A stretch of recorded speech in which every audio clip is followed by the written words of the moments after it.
అప్పుడు నేను పుట్టను కూడా పుట్టలేదు దాని గురించి మాట్లాడకూడదు కదా. నేను రాజకీయంలో లేను కదా, నాకు తెలియదు కదా. నేను 14 నెలల నుంచే రాజకీయాలలో ఉన్నా. అంతవరకు నేను ఒక అమాయక ప్రజలే కదా, నేను ఒక సింపుల్ ఓటర్నే కదా. నాకు ఏం తెలుస్తుంది అంత న్యాయంగా జరుగుతుంది అనుకున్నా. 14 నెలల్లో పరిగెత్తి పరిగెత్తి పరిగెత్తి చూస్తే ఇంత విషయాలు నాకు బయటపడినాయి. నాకు ఇంకొక 3-4 రోజులు మీద డాక్యుమెంటేషన్ అంతా నేను సెట్ చేసుకుంటున్నా. నేను ట్వీట్ చేస్తున్నా, ప్రధానమంత్రి మోదీ గారికి ట్వీట్ చేస్తున్నా, పిఎంఓ ఆఫీస్కి, మినిస్టర్ ఆఫ్ హోమ్ అఫేర్స్కి ట్వీట్ చేస్తున్నా, ఎక్స్టర్నల్ మినిస్టర్కి ట్వీట్ చేస్తున్నా, సెంట్రల్ ఎలక్షన్ కమిషన్కి ట్వీట్ చేస్తున్నా. ఎందుకంటే స్టేట్లో ఎలక్షన్స్ లేకపోతే ఎలక్షన్ కమిషన్ లేదు.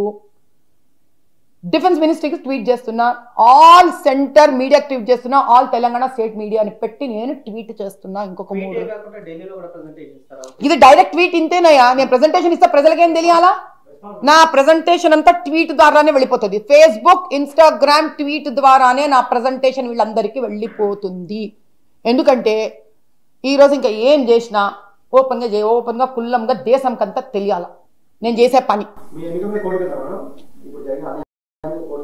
ఆల్రెడీ ఎలక్షన్ పిటిషన్ వేసి 1 year అవుతుంది తెలుసా మీకు ఆ సంగతి? బెంచ్ మీదకి రాలే ఇప్పటిదాకా నాది. ఎందుకు వెయిట్ చేద్దామయ్యా? తెలంగాణలో హైకోర్టు మనకి న్యాయం ఇవ్వాలి కదా,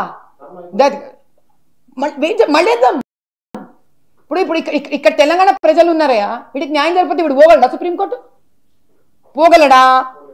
వాడి కోసం నేను ఈడ కూర్చొని పోరాడతా. నాకు న్యాయం దొరికిన నాడు నా తెలంగాణ ప్రజలకు కూడా న్యాయం దొరుకుతుంది. వాడు చేయలేంది నేను చెయ్యనయ్యా. వాడు ఎంత చేయగలుగుతాడో నేను అంతే చేయాలి. వాడు నాకు న్యాయం వాడి పద్ధతిలోనే దొరకదు. తెలంగాణ సామాన్య ప్రజల పద్ధతిలోనే నాకు న్యాయం దొరకాలా. నేను ఢిల్లీ పోగలరా వ్యక్తి? నేను ఎందుకు ఢిల్లీ పోయి ప్రజెంట్ చేయాలా? వాడు ఇన్స్టాగ్రామ్లో ప్రజెంట్ చేయగలుగుతాడు పాపం, వాడి బాధ. నేను ఇన్స్టాగ్రామ్లోనే చేస్తాను. 1 సారి చేస్తాను, 2 సార్లు చేస్తాను, 3 సార్లు చేస్తాను, 100 సార్లు చేస్తానే. వాడు బీదవాడు చేయలేందే నేను చేయకూడదు.